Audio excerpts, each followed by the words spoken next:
Well, welcome everyone. We're so glad that you have made it today. I'm Wendy Wright with CFAM, the Center for Family and Human Rights.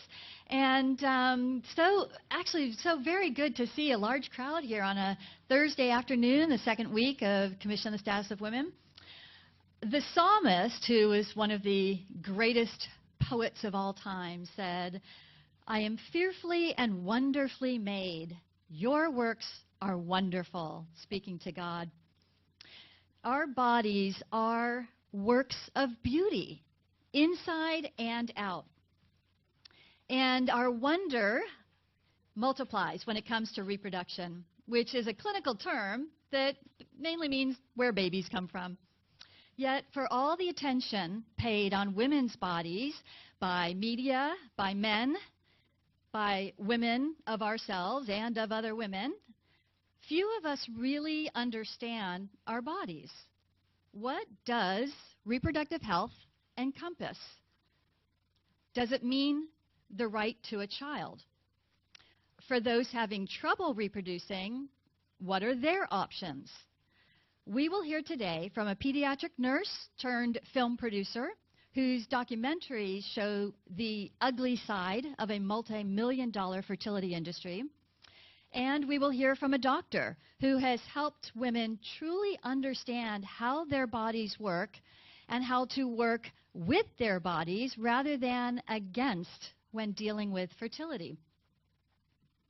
But first, we have the pleasure of hearing from a man who made today's events possible. You could say without this man, none of us women would be here today.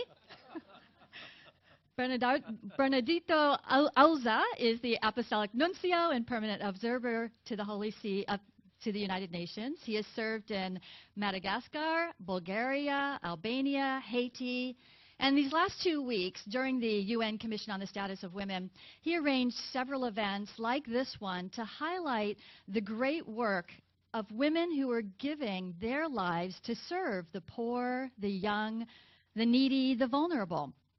Your Excellency, thank you for your heart for women. Please welcome Archbishop Alza.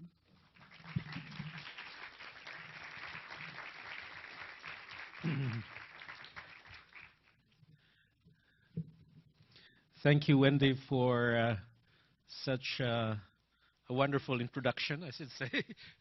But really, it's my privilege and my pleasure to have known all these wonderful people and wonderful organizations who, with all their goodwill, with all their convictions, really work to make our world better. So, Excellencies, distinguished guests, above all, distinguished panelists, I am very delighted to join you this afternoon as we focus together on defending human dignity in the decisions surrounding the creation of human life and the love with which every human person deserves to be created, welcomed, and nurtured toward full maturity.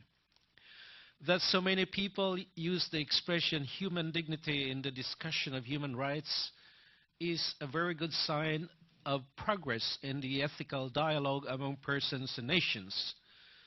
But at the same time, it is important that the phrase and its underlying significance never be reduced to flowery speech. Human dignity means something, and something very significant.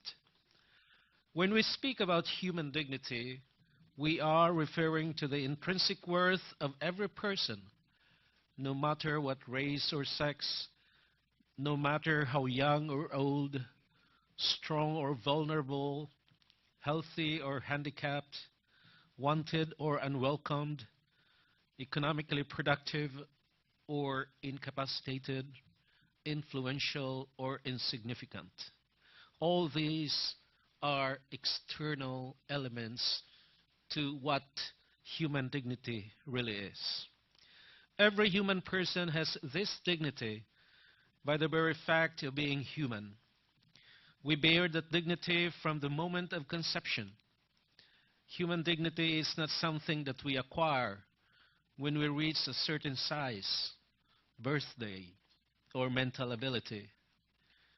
It is not given by any state. It is not built by how much culture we acquire or how much money we obtain, though it is always to be recognized as it is. Christians believe that the ultimate foundation of our human dignity is our relationship to something far greater and transcendent than the state, far greater even than ourselves. More specifically, Christians believe that human dignity flows from our relationship with God, who we recognize as our Creator, and who creates us in His image and likeness, and called us to live in communion with everyone and with Him. For that reason, human persons cannot be reduced to the sum of their body parts, the vital signs, or physical and intellectual attributes. They are always greater because they are always connected to something greater, and their worth is such that the only fitting response on our part is love. It is important to remember in this age of rapid scientific and technological changes that human dignity is not a scientific category, but an ethical one. It cannot be measured in a microscope. You don't see your human dignity under the microscope. You couldn't tell how much your human dignity weighs on the scale because you cannot. But it is just as real as your weight, as real as your dimensions, as real as you are real. For science to serve rather than hurt us, we must always link what we can do to what we should do. Not everything that is scientifically possible is ethical, just like it's not everything that we can do is ethical. And that is why there are laws, there are moral principles that we abide so that we could live together as a society and in harmony. And that goes also with science. There are things that science can do but should not do, because otherwise science would destroy us, who we create science. It is very important to remember this as a principle, because many times or always when we say that certain things that science wants to do or thinks it can do, and when we say that we should not do it because it is against our dignity, it is against our ethical principles, then suddenly we are accused as obscurantists, as anti-science, etc., etc. When we examine the subject of human dignity with regard to human reproduction, we need to look with a love that is fitting to human dignity at the woman involved, the man involved, and the child parents' hope to conceive. Respecting the dignity of all these components of the human dignity, or in the begetting and in the creation of a human person, we must accept the values that govern their human dignity. We must respect the dignity of the woman who is to bear the human being. We must accept the dignity and the responsibility and the privilege as well of fatherhood. And since we say that we have to respect and protect the most vulnerable, we must in love respect and take care and nurture the child, because of these components he is the most, or she is the most vulnerable. Dear friends, distinguished guests, that's why children's dignity must be respected in the way that they are brought into the world and treated after their life begins. It's important to remember that each one of us was once a one-celled embryo. or embryo. We are not any more human now that we are bigger, older, or stronger than we were then. While our capacity to act in accordance with our dignity has certainly grown, our human dignity has not. It is always the same. And society's respect for the dignity ought to be consistent from the very beginning to the very end of every human life. That is our philosophy. That is our theology. That is our belief. And that is why we are convinced that we must protect life in all its phases. We are witnessing some of the terrible offenses against human dignity that occur when the starting point of the dignity of a child to be conceived in love in the natural way by parents committed to each other and to the child is ignored. Once we refuse to respect human dignity at one stage of life, then there is no firm foundation to respect human dignity at any other stage of life. Human dignity becomes arbitrary, something that some human beings have and others don't. And once we start to give people the chance to determine when human dignity begins and ends, and where it applies and where it doesn't apply, there is no guarantee that our own human dignity will be respected if we don't meet those judges' criteria. My friends, this afternoon we will be hearing a presentation on approaches to helping couples struggle to conceive children that are fully in alignment with the human dignity of women, men, and children. We will also be hearing one about the problems that occur when techniques become popular that do not give due respect to human dignity. I'm very happy that you have joined us this afternoon at this very important and very interesting discussion. I thank our distinguished panelists, our organizers, and all of you for being with us today. Thank you.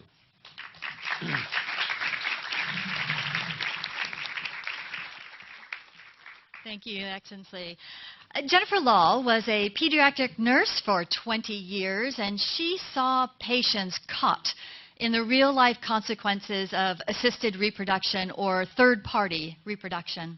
She produced the documentary Exploitation to pull back the veil on an industry that, as she put it, seeks young, fertile women, recklessly endangering their lives for a commodity, their eggs. Jennifer also produced a documentary on surrogacy. It's called Breeders, a subclass of women, where she interviews women who were surrogates intentionally and even in some cases unintentionally. Please welcome Jennifer Lahl.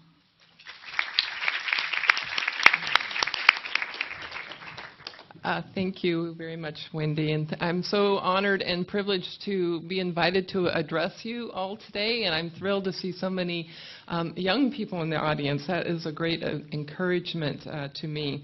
But I am going to speak briefly on the important subject around the issue of human egg trafficking and surrogate motherhood, as well as our obligations to protect women who are exploited and the children who are created by these new modern technological third-party reproductive arrangements. The debate over third-party reproduction involving egg and sperm selling, along with womb renting, has reached a tipping point. The news just this last week on the now famous public debate between designers Dolce & Gabbana and Sir Elton John illustrates the deep divide between those who believe in the natural family, where a child is born to and raised by their biological parents, and those who believe in the more modern technological family and the right to use these technologies to build a family for all. We no longer procreate, we have technology to build families. I'm delighted to be able to address you here today because I believe we have a narrow window of opportunity to educate the public at large, as well as our policymakers, on the complexities of these new modern baby-making arrangements and the real serious risks to women and to children. The public and our lawmakers, and I imagine many of you in the room today, are woefully uninformed on the risks and the dangers. And they think, or maybe you even think, what could go wrong? We're helping people have a child. We have modern advances in science and medicine and technology to help these people who desperately want a child. But there is much that can go wrong and does go wrong. So my work in documentary filmmaking seeks to educate the public and to tell the full story. Because when you go on the websites, you'll just see happy, smiling couples holding cute, adorable, beautiful babies. What could be wrong? But our filmmaking experience shows the dark underbelly, if you will, of the industry, what we like to call the dirty little secrets that don't make their way into the marketing and the advertisement. So I have made 3 films. Wendy mentioned 2 of them. Exploitation, which looks at the risks and harms to young women who make the decision to donate, but more often than not sell their eggs. Anonymous Father's Day focuses on the children created through anonymous egg and sperm donation and the questions that they have and they raise about their identity and their connectedness to the human family. And then finally, Breeders is the final film in the series, which is the film focused on surrogacy and surrogate motherhood. So how do we promote reproductive justice for all in these third-party arrangements for conception? So at this point, I'm going to show a few clips from the film. So Rebecca's going to, first she's going to show the trailer to the film Exploitation, and then she's going to show a smaller clip of one of the experts speaking in the film. So are you ready, Rebecca? Thank you, Rebecca.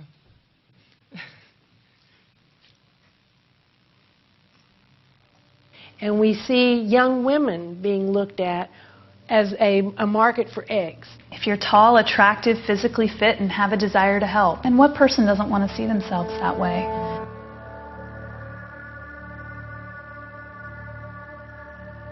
You have to be attractive woman of all ethnicity between the age of 21 and 29. So that's also pretty screwed up, I think. On top of that, they looked for someone with a very good education. They did an IQ test on me. And they made it seem like it was, you know, destiny that this couple found me, and it was this whole big thing. And so I did the math, and I figured out that I needed about $3,000. And if I had that $3,000, everything would be fine. I just very much had the altruistic piece of me triggered. Everything that happened to me was a chain of events where certain medical risks were not taken into account. And when he saw my distended abdomen, his face went white. She looked as if she were 6 months pregnant. I couldn't believe it. My stomach bloated up so bad that I couldn't even breathe. At that point, I had to go to the hospital. The whole time I felt like they were trying to get rid of me. And he looked me in the eye and he said, "Oh, Alexandra, we will try to save your ovary, but you may lose your ovary." I did make poor decisions as a result of the financial compensation. And I made a decision to sell my egg. That affected my ability to reproduce. I mean, I can't have my own children now. My story isn't documented in any statistics anywhere. They become forgotten. They're a faceless person that comes in and donates their eggs, and then they're gone.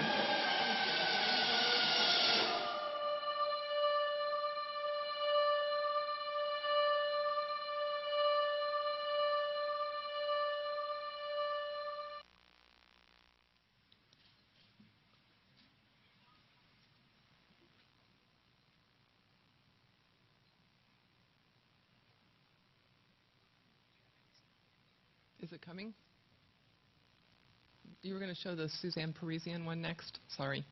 So you're going to hear from one of the medical experts now, Suzanne Parisian, who was the former medical director for the Food and Drug Administration here in the United States, who's very outspoken on the practice of egg donation.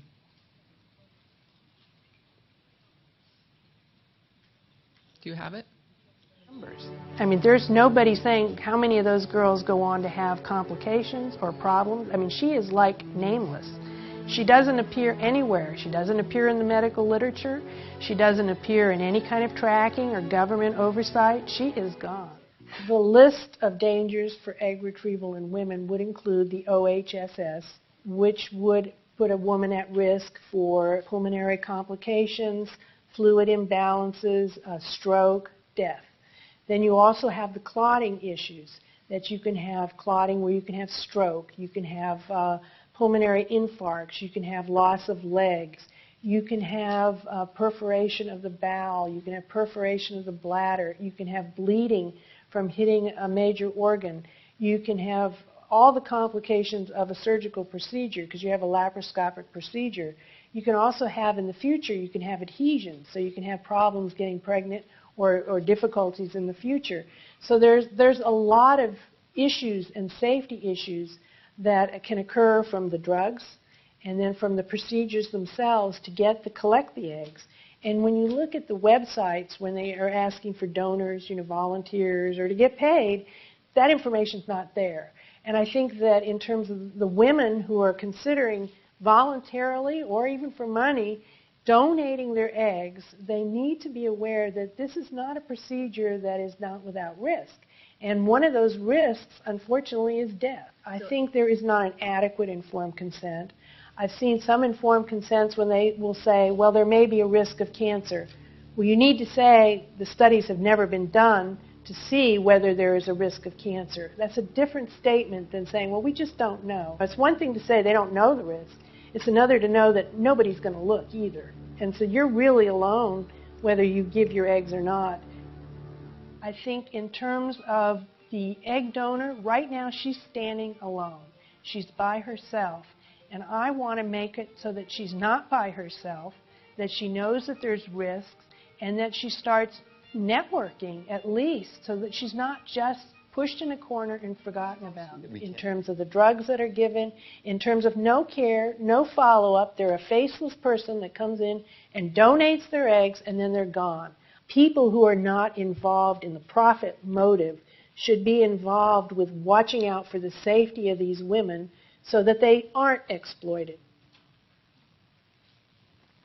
So much of our work is in the area of raising the voices of these women, as well as raising the alarm of the risks and the way they are treated. Rebecca's going to show 2 still photos. I like to put a face on egg donation. In the film, you will meet women who lost ovaries, who lost their ability to conceive, ever to have their own children, who went on and developed reproductive cancers. So this is Kylie Gilman in the film. She suffered a massive stroke. There's 2 women in exploitation that suffered massive strokes, and which is a real serious risk. Kylie's pictures show how her belly, you heard on the clip earlier, the mother saying her daughter looks 6 months pregnant. This ovarian hyperstimulation syndrome. I've met with people just this week who've talked about egg trafficking out of Romania of girls as young as 10 and 11 and 12 years old. I am in constant dialogue with doctors on the ground in Nigeria, where we have a huge problem of human egg trafficking, where girls are paid the equivalent of about $12 US for a batch of their eggs.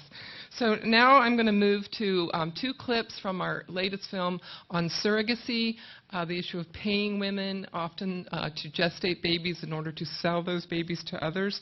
So Rebecca, if you'll set up the clip, the trailer for breeders, a subclass of women.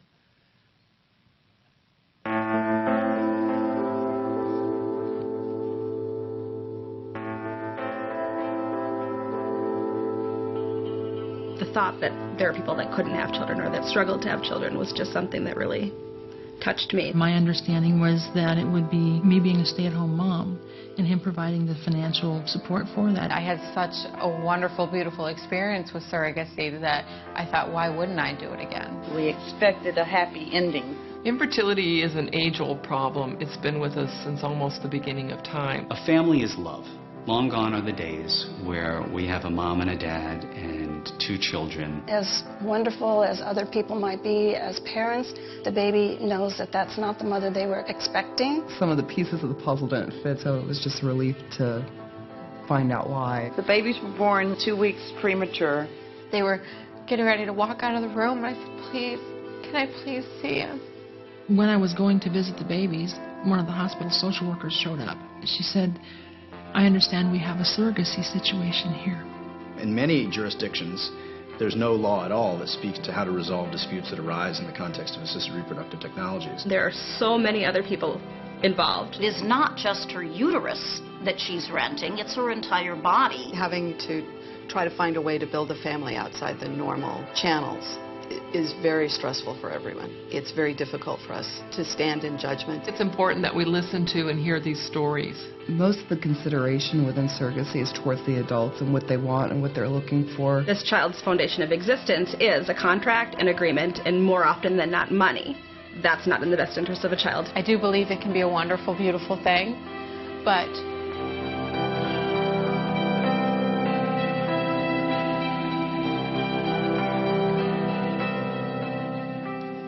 the last clip I'm going to show is just a longer clip of Heather, who's one of the surrogates featured in the film. Heather is, the reason I'm opting to show her story is she's very unique to the profile of a surrogate here in the United States. Unlike what you see happening in India and Thailand or Mexico, where these are truly impoverished women who lose all rights in order to have a baby to sell so that they can put food on their table. We don't have that kind of poverty here in the United States. However, low-income women are particularly targeted here in America for their wombs. So just have a listen to Heather tell a little bit about her story and some of the things that she experienced to help somebody build a family. I was 20 years old with 2 children under the age of 3.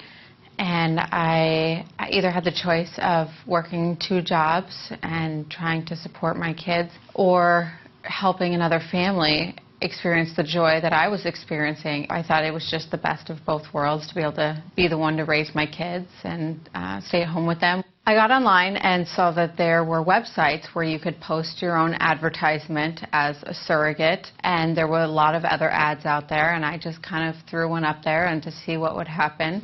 And I was actually contacted by a lady who lived in my area. She had donor eggs with her husband's sperm. They had frozen embryos, and she just needed somebody to carry them. We got along great, and we transferred 2 embryos, and it was the best experience. It was amazing. I gave birth to twin girls. She had paid me $15,000 in monthly increments. Just after a year after giving birth to the twins, I gave birth to my own daughter. And it was a couple of years later that I was faced with the decision to go back to work, working many hours, or staying at home with my children. And I had such a wonderful, beautiful experience with surrogacy that I thought, why wouldn't I do it again? I did post another ad, and I made contact with another woman in my area, and we had met shortly after. And I thought it was a good match, and we started to move forward. Shortly after meeting, we went in to see the fertility doctor, and we got the process started. We had transferred 2 embryos. I got pregnant with a singleton. During an ultrasound, there was shown that there was no nasal bone, that she had echogenic bowel, that there were a lot of very significant signs of Down syndrome. At that point, Mom had gotten up and left me in the doctor's office, and she had walked out, and I was crushed. For that pregnancy, they had compensated me $20,000. As now an experienced surrogate, surrogates are able to ask a little more. We were left with 3 healthy embryos, and we ended up transferring all 3 of them. And I did get pregnant with 1. Everything was great up until about 8 or 9 weeks, and we lost the baby. With this pregnancy, like the last, they were paying me a certain amount each month. But once we lost the baby, the payment just stopped. So at this point, being that we were out of embryos, I said, I will continue to move forward with you if that's what you decide. Mom did decide to go ahead and do another egg retrieval and create more embryos. So we transferred 2, and we knew they were boys. Everything was great, and we went to the doctor at about 8 or 9 weeks, and there was only 1 heartbeat. We had lost one of the boys. We went in for another ultrasound, and the ultrasound tech got very quiet and wasn't really saying much, wasn't answering any questions, and she just said, I'm going to go get the doctor, I'll be right back. And at that point, we knew something was wrong. So the doctor had come in, and she took over and started scanning. And she pretty much looked at us and said, I don't really know how to explain this to you in terms that you're going to understand right now, but there's something wrong with his brain. And At that point, Mom got up and walked out and left me there again. I was devastated, not only for me, but for her, for the baby. I was so mad at her for walking out and leaving me there to deal with feelings that I shouldn't have been dealing with. It wasn't my baby. Of course, Mom was very emotional when we were leaving the appointment, and I hugged her and I told her, it's your decision what you want to do, whether or not we're going to continue the pregnancy. Looking back, I regret that. It dawned on me that ultimately it was my decision. I'm the one who had to give consent to take this little boy's life. I'm also a mother. You know, what would I do for my own child? The pregnancy continued on. They made it very clear they didn't want this baby. And so I didn't know what was going to happen. You know, I couldn't take this baby home. A woman had stepped up and said, we want him. I have another little boy with the same condition, and we want him. I went into labor at about 32, 33 weeks, and they were able to stop it. And then I went into labor again at about 35 weeks. I was already dilated and ready to deliver. And so I told Mom, and she's like, oh, my sister's coming in town. We're going to be there. And then that was it. I didn't hear from her. About 12 hours later, I did finally hear from her, and she said, I'm too sick to come. I can't come. I'm too sick. And then she had told me that her husband had been in the waiting room over the night. And I said, why didn't I know? Why didn't he come in? And at this point, I'm crying. And I said, please, this is your son. This is your son's birthday. And somebody should be here for him. I said, will you please ask Dad to come in the room? She's like, well, I don't know how he feels about that. And if he wants, he's queasy. And I said, please.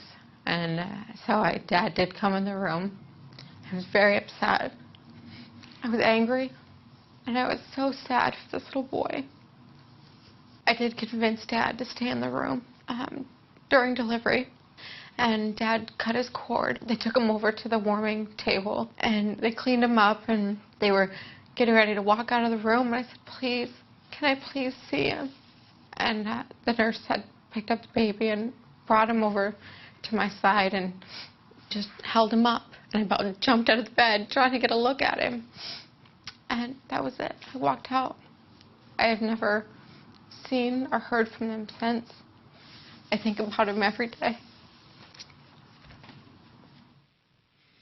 So, online baby making, buying and selling eggs, renting wombs, multi-billion-dollar global industry, exploiting the poor, who has money buys, who needs money sells. We no longer beget our children, we make our children. We build our families. Are women breeders or are women mothers? Are women egg vendors or are they mothers? So I'm here today to encourage you to join me and my efforts with those around the world, asking national governments and leaders from around the world in the international community to stop the exploitation of women and the trafficking in human eggs, and to stop the commercial, global baby making, turning women into breeders market. Thank you.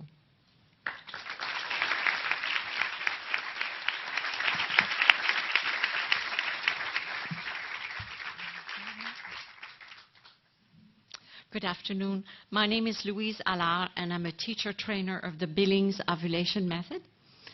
I'm also the representative of Womb International, which stands for the World Organization of the Ovulation Method Billings. It's my pleasure to introduce to you Dr. Mary Martin. She's a fellow of the American College of Obstetricians and Gynecologists. Her interest in fertility and family planning led her to the Billings Ovulation Method, which is a natural method of fertility regulation.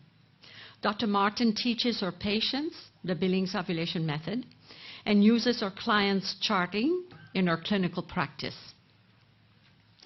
In November of 2009, she celebrated the establishment of the first American Billings Center for Fertility and Reproductive Medicine in Oklahoma City.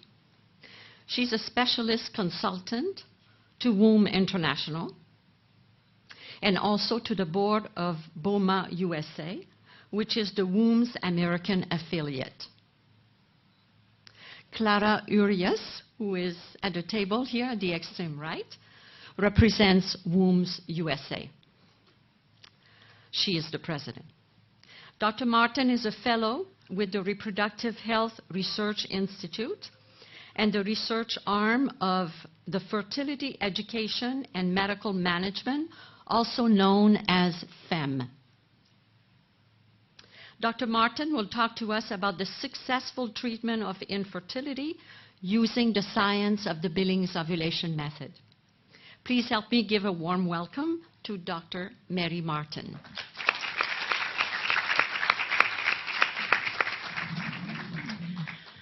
Thank you. I'm very honored to be here, and I am thankful to those involved.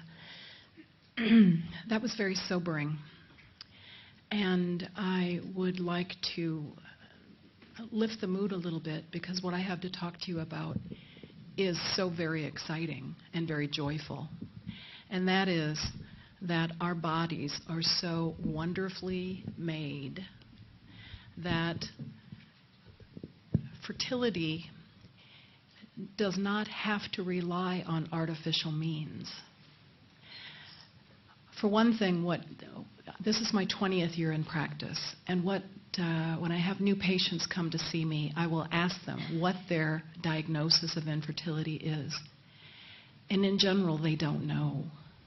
So my job is to determine why they are infertile and to help them conceive.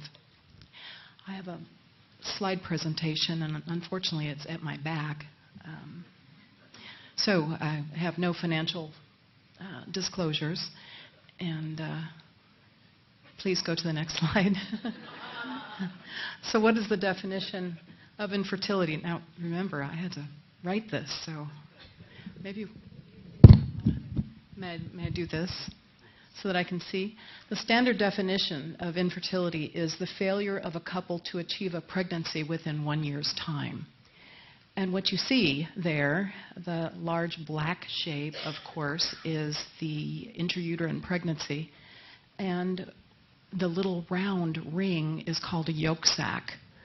Just below the yolk sac, you'll see a long white body. That is the embryo. And that yolk sac is what provides the nourishment to the baby until the placenta fully forms. So we're talking about probably a 5 week. If this were more than 6 weeks, I would have measured it already. But this is tiny. I can actually see a tiny little gestational sac in the endometrium, the womb of the woman, at 4 weeks. That's how far that transvaginal ultrasound has improved. That when a woman knows when she ovulates, and I'd like to say very clearly, ovulation is a sign of health. It's a sign of health. My specialty, unfortunately, has tried to eliminate that. Fertility is not a disease, it's a gift that we may choose to use with stewardship. But the problem is that my specialty over the years, especially since the birth control pill was introduced to the U.S. market in 1960, is that we treat ovulation as if there's something wrong. The fact that an egg is released is a sign of health. Conversely, when an egg is not released, it is a sign of disease. And I say that, with all awe reserved in that. For too many years, we've been told that, well, here, take this drug and we'll regulate your cycles. As you're going to see, we're not regulating anything, and we're covering up and not diagnosing the underlying endocrine and metabolic problems. Next slide, please. The Billings Ovulation Method definition of infertility is failure to achieve a pregnancy within 3 fertile cycles.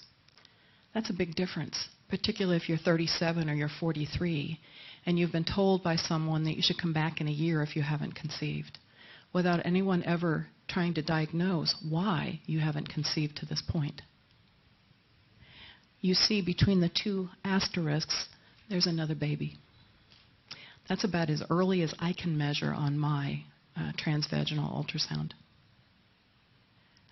With using the Billings Ovulation Method, with standard use, 80% will conceive in 3 fertile cycles. That's pretty darn good. What's the difference? A woman who's using, a couple, I should say, who's using the Billings Ovulation Method is certain that they have ovulated. This is how I can look at someone who's got a 4-week pregnancy and see that tiny little gestational sac in there. It may just be a little black speck. But I can also look at the ovary and see that there's been recent ovulation. I can look at the changes in the lining of the uterus and tell you that is an early pregnancy. And if you come back in 10 days, we will see a 6-week baby with a beating heart. Next slide, please. So the traditional statistics. 40% of the time it's attributed to male factor. 40% of the time it's attributed to female factor. 10% of the time it's attributed to both. And 10% it's unexplained. And that's what really gripes me. Because I will ask, you've just come from, Dr. So-and-so's office. They're all over the billboards advertising. They're on television advertising that they created these babies. So what is your problem? Well, I don't know. They just told me I needed to do in vitro fertilization. Or I did in vitro fertilization and now I don't have any more money. And I looked you up and it was on the internet and it said perhaps you might be able to help us. Obviously, they've already spent the money, so they're looking at me to do something cheap, right? But whatever.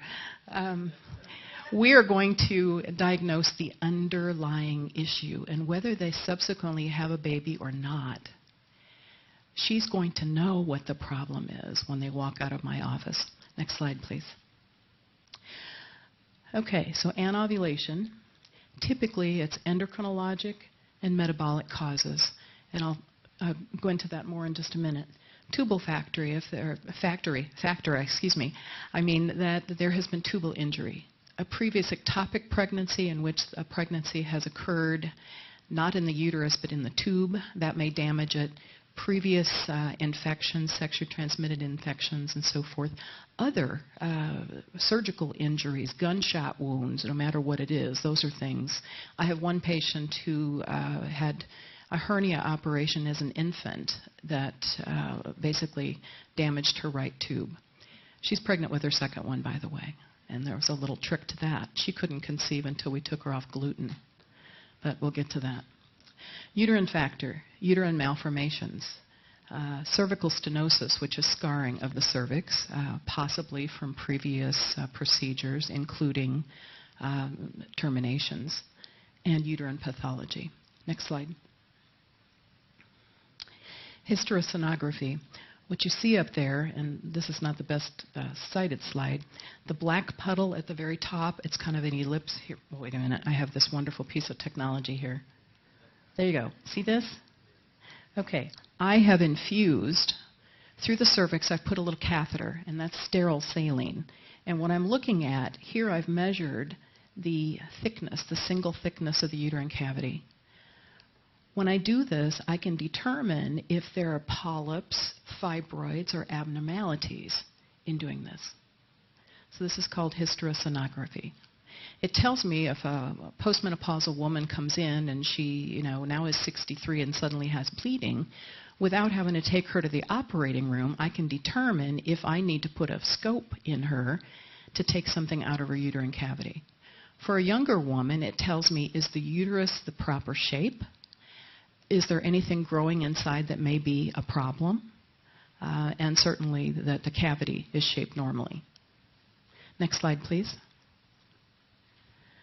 There you see, down here, it's a little bit subtle, but do you see how coming down here and there's a big blob right here? and that's actually a different density. It's darker. We're in the uterus, and there is a huge polyp. That's acting sort of like a little IUD. In other words, it's a constant source of inflammation, so that as the baby comes down to try to implant in the uterine lining, there's a constant source of inflammation, which is essentially what an intrauterine device was designed for. There are stories of the forebearers in my specialty who used to sit around the doctor's lounge making IUDs out of paper clips and so forth. The true stories. But this goes back centuries, I guess, because one of the most effective devices in camels to prevent them from conceiving was to basically take an apricot pit and use that as an IUD in a camel. So this is centuries old, this idea. Here, this has grown spontaneously because this woman has been chronically anovulatory. She's not releasing an egg.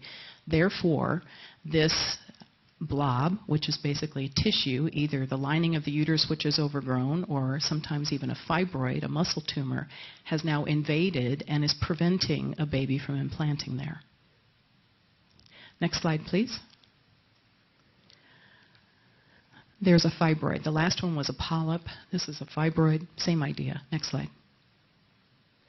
Okay, that's actually my hand, okay? There's no other way to do this. I'm not very technically savvy. This is what I talk about all day long. I'm going to give you the 5 typical reasons why women don't ovulate. Whether they've come to see me because they have bleeding all the time, they're not bleeding, they have fibroids, they have polyps, they have endometriosis, they have infertility. It boils down to 5 basic things. When this is really stretching. All right, so I'm just going to go by memory, okay?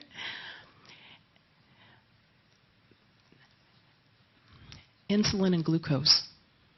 So abnormalities in insulin and glucose are the number 1. I'm from Oklahoma. We all look like this. We tend to carry some weight. We're well fed. Okay? But as I told a group this morning, the last 5 women that I've sent out of my office because I have proven they have insulin and glucose sensitivity were between 5'4" and 5'7", and none of them topped 115 pounds. In other words, it's the very woman that you would think would be the last person on earth who would be have a problem with insulin and glucose. Conversely, they look at someone my size and said, well, you must have insulin resistance. It does not correlate. I have women referred all the time by family doctors or women who seek care on their own saying, they told me that it couldn't be insulin resistance. Well, yes, in fact, it can, and we'll get there in just a minute. The next thing is prolactin. Prolactin is a hormone produced by the pituitary gland that stimulates the breast to produce milk. Now, unless you're breastfeeding a baby or you're pregnant right now, your prolactin should not be elevated. And I'm going to give you the normal values in just a few minutes. You would be shocked how many women come in with an elevated prolactin that no one ever checked. Now, are there a few things that can change that? Yes. Some medications, particularly antidepressants, antipsychotics, or let's say she's married to a breast man. I don't think I need to say more. A lot of stimulation, prolactin can be elevated, okay? But if you don't look, you're not going to find it. So insulin, prolactin. The next is cortisol. Cortisol explains that if you are going off to do a mission someplace in Africa, your menstrual cycle gets messed up. You're sitting for the bar. You're taking your boards. You're getting married. Your grandmother is dying. Cortisol, rising cortisol levels can impact temporarily the ability to release an egg. Thyroid is the next thing. The standard thyroid values that are promulgated and listed by the labs are incorrect and have been for 15 to 20 years. I will give you the proper ones. And finally, the last is inflammation.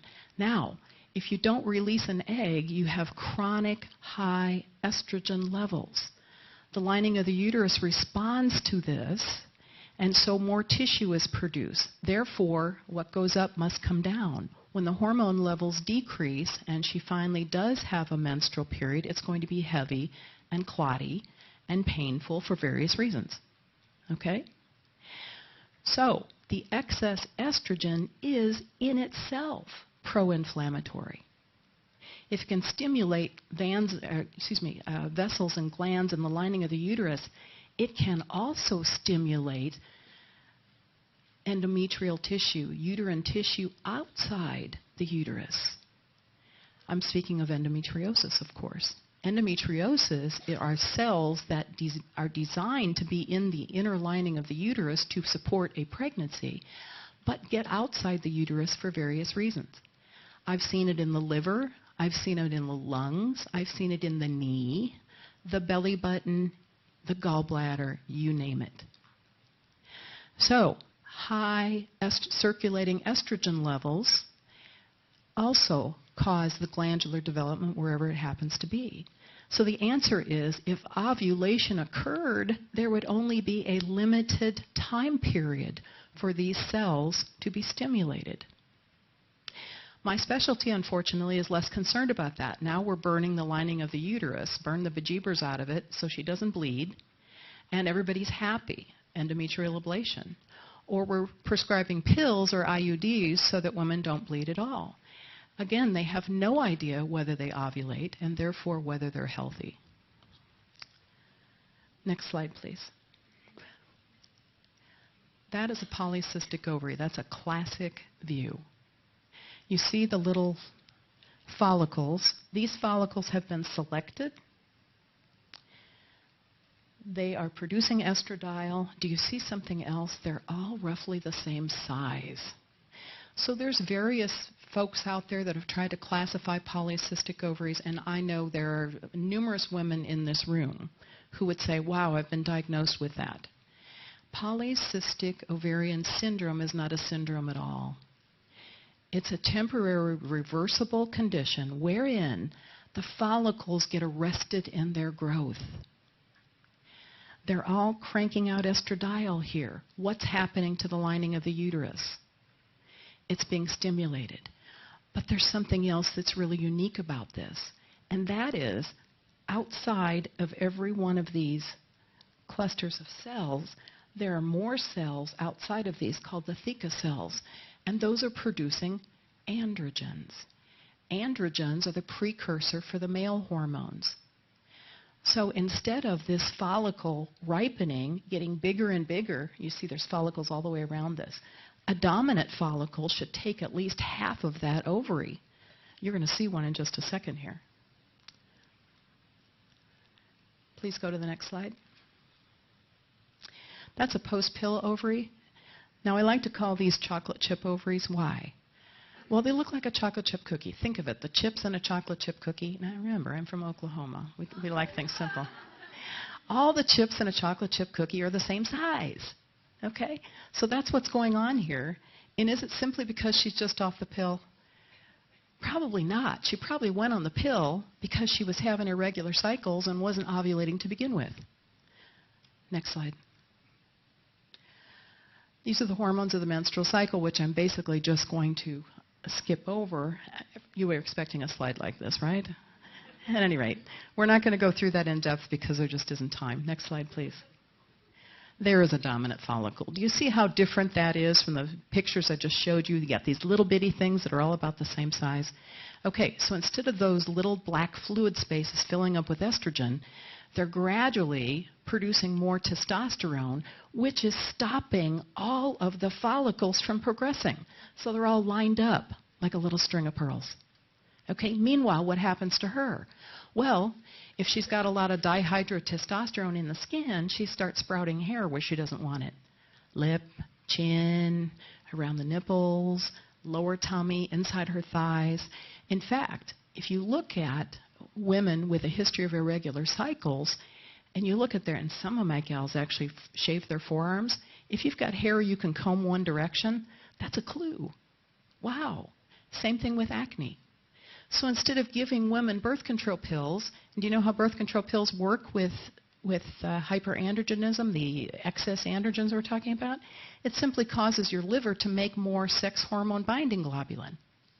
Okay, so it's like a sponge in the bloodstream that helps to bind the androgens, therefore they can't stimulate the hair and skin follicles, but it does nothing for the underlying reason. And that's what I'm telling you. If you've got recurrent pregnancy loss, if you've got polyps, fibroids, endometriosis, or infertility, it's all for the same reason. You're not reliably ovulating. Ovulation is a sign of health, that everything is going as it should be. What's the best sign of ovulation?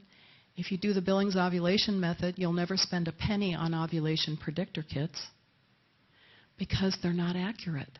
10% off. Using basal body thermometer charts, 30% off. A developing pattern of mucus discharge that ends in slippery and changes back to dry confirms ovulation. Now, how do I know that? Why can I sit here at the UN in front of this big crowd and say with all confidence? Because we have 950,000 urinary assays where we took tubes of urine every day during the menstrual cycle and measured the amount of estrogen and progesterone in that. I did it for a year with my patients.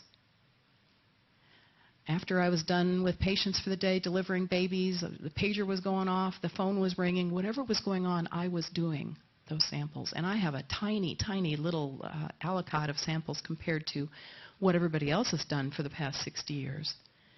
But I can tell you, since I was so far behind, these women had been charting Billings Ovulation Method. Now I'm looking at their urines, and of course now it's 3 months later.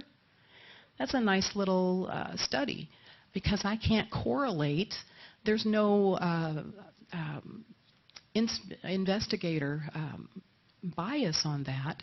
I simply have where she was 3 or 4 months ago based on the colored stickers and the progression or non-progression in her chart. Now I have the actual values of where her estrogen and progesterone were every single day of that cycle. That's how I know that you can believe this. I've been lots of places saying this provocative thing.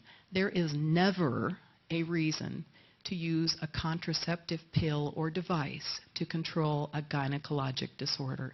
I say that with a little wink, especially to the clergy because it's a hard thing when someone goes to a non-physician and says, well, my doctor says I have to take the pill because I've got this problem, this problem, this problem. I'm here to tell you, I haven't found one yet.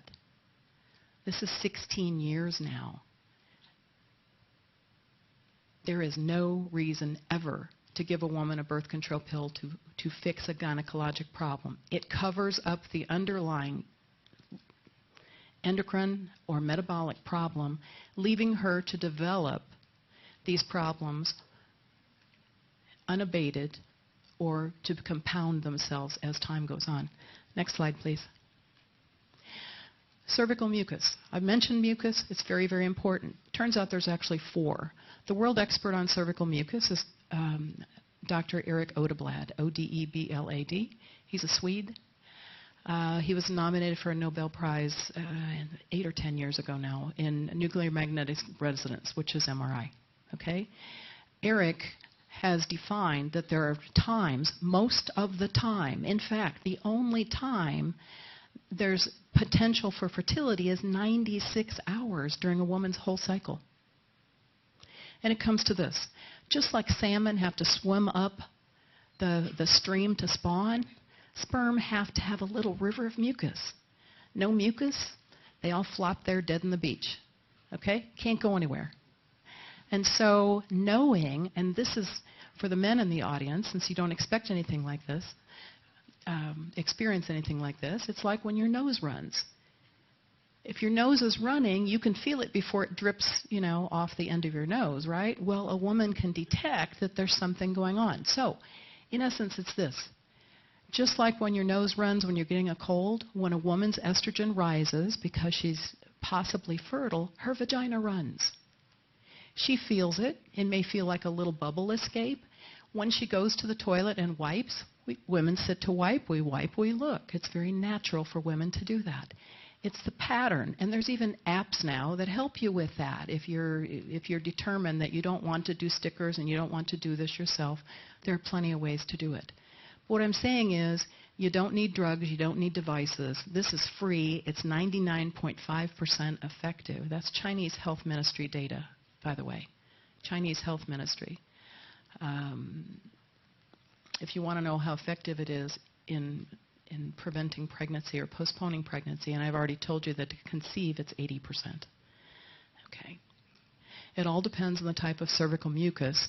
By the way, the cervical mucus not only allows the sperm to swim up, it stores it, nourishes it, capacitates it, which makes it possible for the sperm to actually penetrate the egg, stores it until the moment of ovulation. Think about it. How many of us would be here if mom and dad had to, you know what I mean, at the moment she was ovulating? So this ensures that the human race continues, because up to 5 days before ovulation, and her body releases it at the perfect time. In fact, there's a good Nigerian study from the 80s. I have Middle Eastern women who come in all the time that want to conceive boys. 96, 97%. Statistics. Next slide, please. Here's more of the cervical mucus. Again, please. Basic workup, basic hormonal profile, and we'll subset that in just a second. I want to look at vitamin D. Vitamin D, you're probably hearing lots about. We have 350 flying days per year in Oklahoma. That's why the National Weather Service is in Oklahoma. But the thing is, the dermatologists say walking from the parking lot into the car should give you enough exposure to make vitamin D. The trouble is, it's not enough, and most of us can't do it. The darker your skin is, the more difficulty you have. So, vitamin D, it affects your immune system. It's going to affect your thyroid. What I love about this little hand model is, although the vitamin D is not one of these 5, it's go to the whole hand here. You change one thing, you're going to change all of them. Ultrasound, as you've seen some of my ultrasound pictures, so that's done. Procedures that may be necessary, as I showed you the hysterosonography, introducing some fluid in the uterine cavity to see, is there something in there that's causing a problem? We can actually put, there's a type of, instead of having an HSG, which is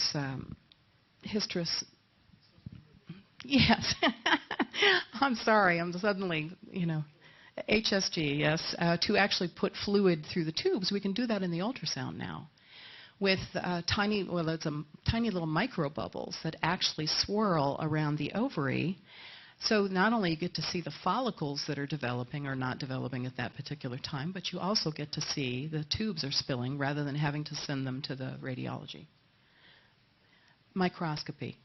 If you want to know about couple fertility, I really want to know, well, I have them come in within an hour. I know it's considered esoteric by my associates, but you want to know about couple fertility. She knows she's in the fertile phase. In other words, she's got changing, developing mucus.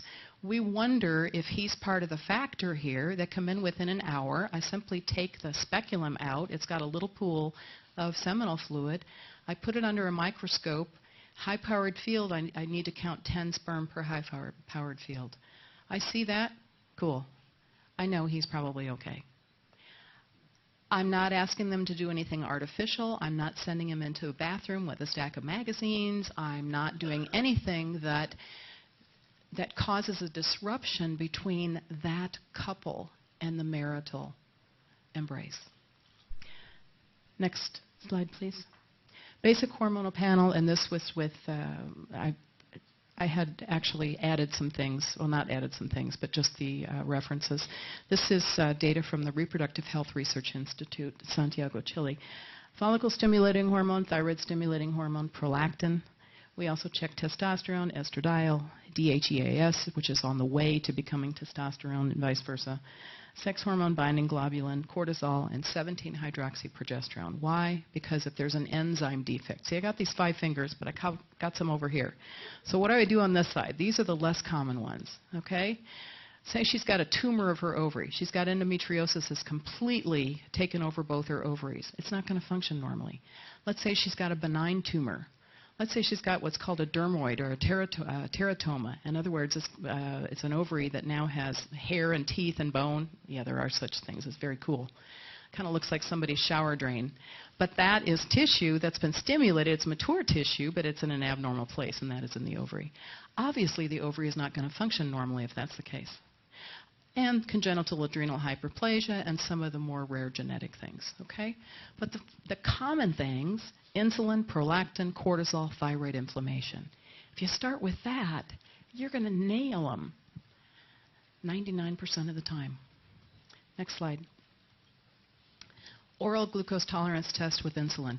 This is how I've said I've sent these gals out that are just stick thin and that have insulin resistance. This is the criteria.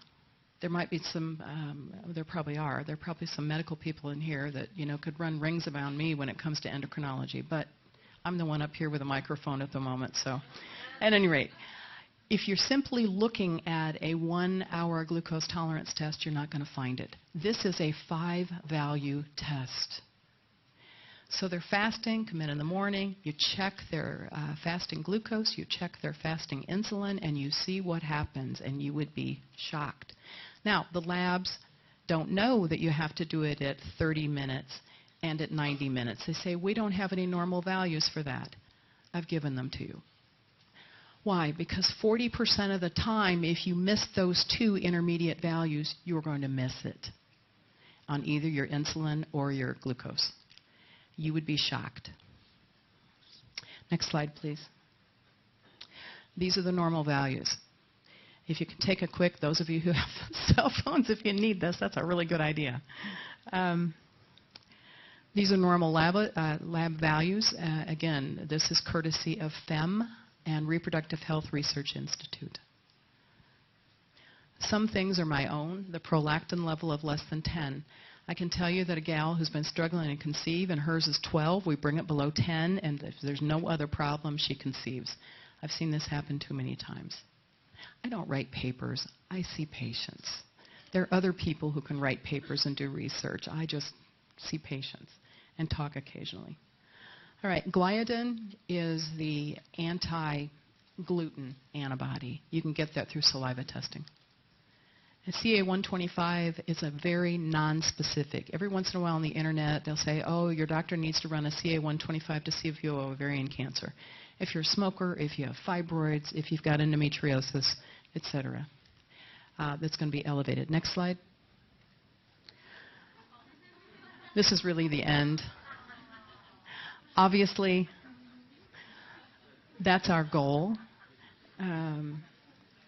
I think I'm finished with that, just except for the next slide was just the acknowledgments. There we go. Thank you for listening. I'm sorry that I went over a little bit, but.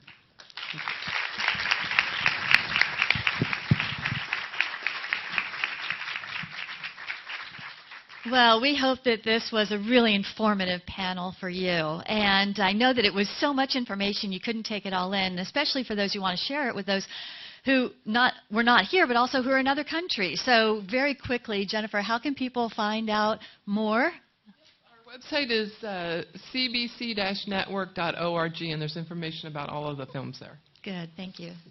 And website for your? Yeah. I will share the WOMB International website, thebillingsoVulationMethod.org. Don't forget the before, because otherwise there will be many competing, but it's not the real thing. ThebillingsoVulationMethod.org. And Clara, would you please give the one in the U.S.? It would be BOMAUSA.org. And just a reminder that Jennifer's documentaries are available. You can find the documentaries on her website.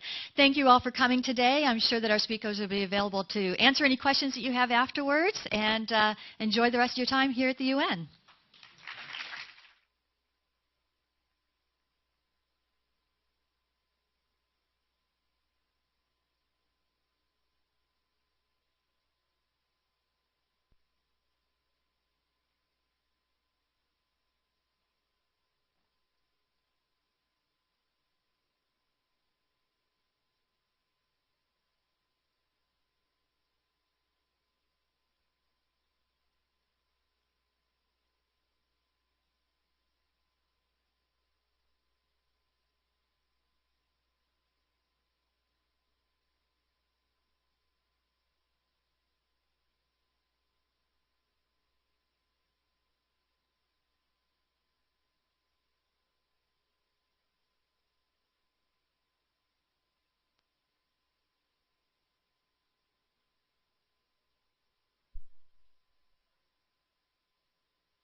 work.org, and there's information about all of the films there. Good, thank you.